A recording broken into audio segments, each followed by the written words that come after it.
Exam lesson YouTube channel को subscribe करें और बेल आइकन को प्रेस करें ताकि आने वाली हर वीडियो का नोटिफिकेशन आपको मिलता रहे। नमस्कार बच्चों, आज हम कक्षा 11 विषय संस्कृत के द्वादश पाठ गांधीनः संस्मरणम का अध्ययन करेंगे। और इस पाठ का कुछ अंश हम पहले पढ़ चुके हैं और अब तक हमने पढ़ा कि महात्मा गांधी एक श्रवण पितृभक्ति नामक नाटक का अध्ययन करते हैं और उसी समय महात्मा गांधी के गांव में पुतलिकाओं का प्रदर्शन करने वाले कुछ लोग आते हैं और जिनके माध्यम से भी महात्मा गांधी श्रवण पितृभक्ति नामक नाटक को देखते हैं। तो महात्मा गांधी कहते हैं कि इन दोनों के कारण, पुस्तक और पुतलिकाओं के प्रदर्शन के कारण श्रवण की पितृभक्ति का जो आदर्श था वो मेरे मन पे अंकित हो गया। और महात्मा गांधी कहते हैं कि वो उस नाटक ने मेरे मन पर अमिट छाप छोड़ी और उनके माता पिता के दुख से भी मैं अत्यंत दुखी हूँ, अर्थात आज भी मुझे उनके रोने की आवाज़ सुनाई दे रही है। आइए अब पढ़ते हैं आगे। नाटकांतर संबंधिन्यपरा तत्सदृशी घटनायिका समृत्ता। नाटकांतर, नाटक का अर्थ होगा नाटक, अंतर का अर्थ होगा दूसरे, दूसरे नाटक से संबंधी, संबंधित, दूसरे नाटक से संबंधित। अपरा, अपरा का अर्थ था दूसरी, दूसरी स्त्रीलिंग। तो दूसरे नाटक से संबंधित दूसरी, तत्सदृशी, तत् उसके सदृशी, समान, घटनायिका एका एक घटना, घटना समृत्ता घटी। तो दूसरे नाटक से संबंधित एक दूसरी घटना भी घटी, उसी के समान एक दूसरी घटना घटी। तो दूसरा नाटक, पहला नाटक तो हो गया श्रवण पितृभक्ति। आगे महात्मा गांधी कहते हैं कि दूसरे नाटक से संबंधित एक दूसरी वैसी ही घटना घटी। जैसी श्रवण पितृभक्ति का जो आदर्श है वो मेरे मन पर अंकित हो गया, ऐसी ही एक घटना और घटी। दूसरे नाटक को लेकर एक दूसरी घटना घटी। एतत् काल में, उसी समय, कयापि किसी नाटक मंडल्या, नाटक मंडली के द्वारा प्रयुक्तम किए गए नाटकम, नाटक को अवलोकयितुम, देखने के लिए। अवलोकयितुम का अर्थ हो जाएगा देखने के लिए, अवलोकन के लिए। तुम प्रत्यय के लिए अर्थ में प्रयुक्त होता है, चतुर्थी विभक्ति की जगह प्रयुक्त होता है। नाटक को देखने के लिए पितुर अनुज्ञाम, पिता की अनुज्ञाम, आज्ञा से, पिता की आज्ञा से अध्यगच्छम, गया। तो जब मैं श्रवण पितृभक्ति नामक नाटक देख रहा था या पढ़ रहा था, उसी समय, एतत् काल में, इसी समय, कयापि नाटक मंडल्या, किसी नाटक मंडली के द्वारा या नाटक करने वाले लोगों के द्वारा प्रयुक्तम किए गए, न किसी नाटक मंडली ने नाटक किया था, तो उस नाटक को अवलोकित, तुम देखने के लिए पितुर अनुज्ञाम अध्यगच्छम, मैं पिता की आज्ञा लेकर गया। गांव में जो नाटक मंडली आई हुई थी और उसके द्वारा जो नाटक किया गया जा रहा था, उस नाटक को देखने के लिए मैं पिता की आज्ञा से वहां पहुंचा, नाटक देखने के लिए पहुंचा। तन नाटकम हरिश्चंद्र चरितात्मकम आसीत। तन नाटकम का विच्छेद हो जाएगा तत् धन नाटकम। तत् वह नाटकम, नाटक, वह नाटक, कौन सा नाटक जो मैं पिता की आज्ञा से देखने के लिए गया था, वह नाटक हरिश्चंद्र चरितात्मकम आसीत, हरिश्चंद्र चरितात्मक आसीत था, अर्थात हरिश्चंद्र से संबंधित था। जो नाटक देखने के लिए पिता की आज्ञा लेकर गया था, वह नाटक हरिश्चंद्र से संबंधित था, राजा हरिश्चंद्र के चरित्र चित्रण को प्रस्तुत करने वाला नाटक था। तदेतद लोचना सेचनकम मम मानसम आकर्षत। तदेतद लोचना सेचनकम का विच्छेद हो जाएगा तत् धन एतत् धन लोचन धन आसेचनकम। तत् एतत् वह, लोचन आंखों को, आसेचनकम आनंद देने वाला नाटक। तो उस आंखों को आनंद देने वाले नाटक ने मम, मेरे, मानस, मन को आकर्षित, खींचा। वो आंखों को आनंद देने वाला नाटक था, इसलिए उसने मेरे मन को खींचा, यानी कि मैं उसकी तरफ, उस आंखों को आनंद देने वाले नाटक की तरफ खींचा, या मेरा मन उस नाटक की तरफ खींचा चला गया, या मैं उससे बहुत प्रभावित हुआ। किंतु अनुज्ञाम कति कृतः प्राप्य गंतुम शक्येत। किंतु अनुज्ञाम का विच्छेद हो जाएगा किंतु धन अनुज्ञाम। किंतु, किंतु अनुज्ञाम, अनुज्ञाम का अर्थ हो गया आज्ञा, आज्ञा को प्राप्य पाकर कति कृत्वः कितनी बार गंतुम शक्यत जाया जा सकता है, किंतु कितनी बार आज्ञा लेकर जाया जा सकता है, क्योंकि वो नाटक मंडली जो थी वो नाटक दिखा रही थी, नाटक प्रस्तुत कर रही थी। वो जो नाटक था वो हरिश्चंद्र से संबंधित था और वो आंखों को आनंदित करने वाला नाटक था और उस नाटक ने मेरे मन को अपनी ओर खींचा। परंतु कितनी बार अपने पिता से आज्ञा लेकर जाया जा सकता है। अर्थात महात्मा गांधी कहते हैं कि मैं अपने पिता से आज्ञा लेकर कितनी बार उस नाटक को देखने के लिए जा सकता हूँ। तथाप्येतन निमित्तम व्यसनम नैव मामो अमुंचत। फिर क्या हुआ, तथापि फिर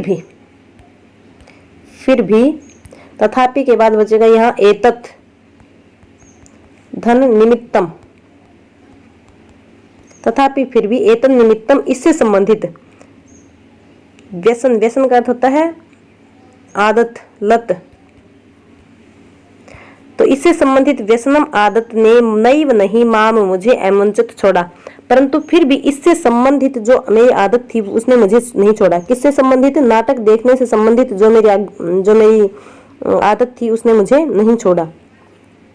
तो वो जो नाटक था उसने मेरे मन को अपनी ओर खींचा, क्योंकि वो आंखों को भी आनंदित करने वाला था, इसलिए मेरा मन उसकी तरफ आकृष्ट हुआ, उस नाटक की तरफ आकृष्ट हुआ। आगे महात्मा गांधी कहते हैं कि किंतु कितनी बार पिता से आज्ञा लेकर नाटक देखने के लिए जाया जा सकता है, फिर भी इससे संबंधित जो मेरा व्यसन था, जो मेरी आदत थी उसने मुझे नहीं छोड़ा। किससे संबंधित, नाटक देखने से संबंधित जो मेरी आदत थी, यानी कि नाटक देखना मेरी आदत बन गई थी और उस आदत ने मेरा पीछा नहीं छोड़ा। निसंख्य वारम इदम नाटकम मया स्वयं मनसा प्रयुक्तम स्यात्। निसंख्य वार का अर्थ होता है अनेक बार, अनेक बार, असंख्य बार। इदम नाटकम यह नाटक मया मैंने स्वयं खुद मनसा मन से प्रयुक्तम स्यात् किया था। ऐसा लग रहा है कि असंख्य बार मैंने यह नाटक मन से प्रयुक्त किया था, या इस नाटक को मैंने खुद प्रस्तुत किया था। ऐसा लग रहा था जैसे मैं खुद हरिश्चंद्र हूँ और हरिश्चंद्र बनकर मैंने उस नाटक को खुद प्रस्तुत किया था।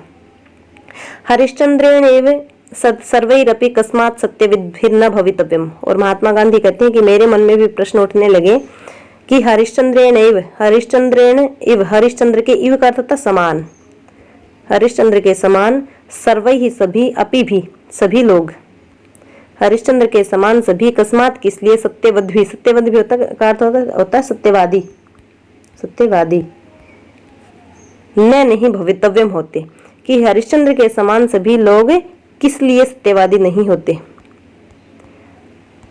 हरिश्चंद्र के समान सभी लोग सत्य बोलने वाले क्यों नहीं होते। इत्येष प्रश्न, इति एष यह प्रश्न है, प्रश्न यह प्रश्न, दिवा निशम, दिवा का अर्थ होता दिन और निशम का अर्थ होता रात। यह प्रश्न दिन रात में मेरे मन में पुनः पुनः बार बार स्फुरत उठने लगा। यह प्रश्न मेरे मन में बार बार उठने लगा। कौन सा प्रश्न, कि हरिश्चंद्र के समान सभी लोग सत्यवादी क्यों नहीं होते। आगे है सत्यानुसरणम सत्यस्यार्थे हरिश्चंद्र वन निर्विकल्पेन मनसा क्लेशानाम अनुभव है, कि सत्यानुसरणम सत्य का अनुसरण, सत्य का अनुसरण या सत्य का पालन, सत्यस्यार्थे सत्य के लिए, कि सत्य के लिए सत्य का अनुसरण करते हुए हरिश्चंद्र वन निर्विकल्पेन मनसा, हरिश्चंद्र वन निर्विकल्पेन का अर्थ हो जाएगा हरिश्चंद्रवत, हरिश्चंद्रवत धन निर्विकल्पेन। आगे मनसा है क्लेशा नाम, फिर आगे बचेगा अनुभव है, कि सत्य का अनुसरण, सत्य के लिए सत्य का अनुसरण करते हुए हरिश्चंद्रवत, हरिश्चंद्र के समान, वत का अर्थ था समान, हरिश्चंद्र के समान, निर्विकल्पेन मनसा, निर्विकल्प मन से, निर्विकल्प यानी कि जिसमें कोई द्वंद्व ना हो, द्वंद्व रहित, यानी कि बिना उधेड़ बुन के, कि ये करें या ये न करें, इस प्रकार की असमंजस की स्थिति न रहे, तब उसे कहते हैं निर्विकल्प, जिसमें किसी प्रकार का कोई विकल्प ना हो। तो सच्चे मन से, तो सत्य के लिए सत्य का अनुसरण करते हुए सभी लोग हरिश्चंद्र के समान सच्चे मन से क्लेशा नाम अनुभव है, क्लेशों का अनुभव क्यों करते हैं। कि हरिश्चंद्र जिस प्रकार सत्य के लिए, सत्य बोलने के लिए क्लेश का अनुभव नहीं करते थे, तो हरिश्चंद्र के समान सत्य का अनुसरण करते हुए लोग क्लेशों का अनुभव क्यों करते हैं। अर्थात हरिश्चंद्र के समान निर्विकल्पक मन से लोग सत्य का पालन क्यों नहीं करते। तो क्लेशानाम अनुभव, क्लेशों का अनुभव किस कारण से करते हैं? महात्मा गांधी के मन में प्रश्न उठने लगे कि सत्य के लिए सत्य का अनुसरण करते हुए हरिश्चंद्र के समान सभी व्यक्ति निर्विकल्पक मन से, सच्चे मन से सत्य का पालन करते हुए क्लेशानाम अनुभव, क्लेशों का अनुभव क्यों करते हैं? इत्येष आदर्श, यही आदर्श, यही एक आदर्श एवं में मेरे मन से मन में आविर्भूत प्रकट होने लगा। यही आदर्श मेरे मन में प्रकट होने लगा कि हरिश्चंद्र जो है वो सच्चे मन से या निर्विकल्पक मन से सत्य के लिए सत्य का अनुसरण करते हैं। यही आदर्श मेरे मन में प्रस्फुटित होने लगा, मेरे मन में प्रकट होने लगा। हरिश्चंद्र कथायाम अक्षरशः सत्यत्व प्रतीति रासिद, और हरिश्चंद्र कथायाम, उसके बाद बचेगा यहाँ अक्षरशः। हरिश्चंद्र कथायाम, हरिश्चंद्र की कथा में अक्षरशः पूर्ण रूप से सत्यत्व, सत्य की या सच्चाई की प्रतीति आसीत थी। हरिश्चंद्र की कथा में पूर्ण सच्चाई प्रतीत हो रही थी, या हरिश्चंद्र की कथा जो थी वो पूर्ण सत्य पर आधारित थी। सर्वस्यास्य स्मरणम अनेकशो में नेत्राभ्याम अष्टोनि निस्सारितानि। सर्वस्यास्य, सर्वस्य इस अस्य का तो जाएगा इस, सर्वस्य सब क्या, इस सब के स्मरणम, स्मरण से, इस सब के स्मरण से मैं नेत्राभ्याम, मेरी आंखों से अश्रुनि निस्सारितानि, आंसू निकले हैं। अर्थात सर्वस्यास्य, इस सब के स्मरणम, स्मरण ने, इस सब के स्मरण ने, किसके स्मरण ने? कि हरिश्चंद्र के समान सभी लोग सत्यवादी क्यों नहीं होते, और सत्य का अनुसरण करते हुए लोग क्लेशों का अनुभव क्यों करते हैं? इस सब के स्मरण ने अनेकशः, अनेक बार मैं मेरी नेत्राभ्याम, आंखों से अश्रुनि, आंसू निस्सारितानि निकाले हैं। अर्थात इस प्रकार की बातें जब मैं याद करता हूँ तो मेरी आंखें भीग जाती हैं, या मेरी आंखों से आंसू अपने आप निकल जाते हैं। हरिश्चंद्र श्रवणा वुभा वपि मम हृदय नित्य स्नेहितौ स्तः। यहाँ विच्छेद हो जाएगा। हरिश्चंद्र और श्रवण दो शब्द हैं यहाँ पे, द्वंद्व समास भी है यहाँ पे, तो हरिश्चंद्र श्रवण बचेगा। उसके बाद आगे हो गया उभौ धन अपि। उभौ का अर्थ तो दोनों, अपि भी दोनों ही, तो हरिश्चंद्र और श्रवण दोनों ही मम, मेरे हृदय में नित्य सन्निहित, हमेशा विद्यमान स्तः।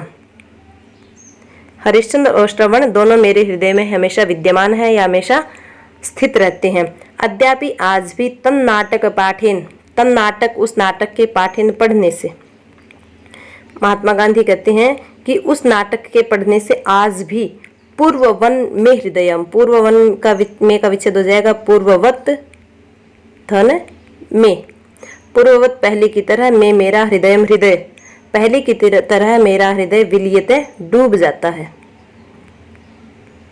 डूब जाता है। इत्य हम जाने, इति ऐसा अहम मैं जाने जानता हूँ, ये मैं ऐसा मानता हूँ कि आज भी उस नाटक को पढ़ने से पहले की तरह मेरा हृदय डूब जाता है, या मैं उन नाटकों में खो जाता हूँ।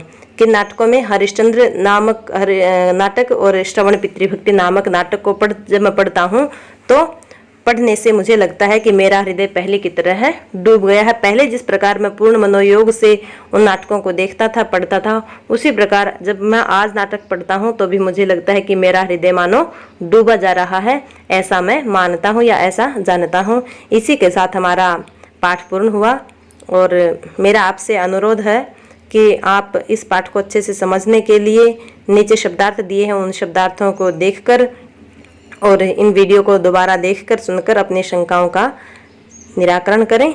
और इसी के साथ आप सभी का धन्यवाद।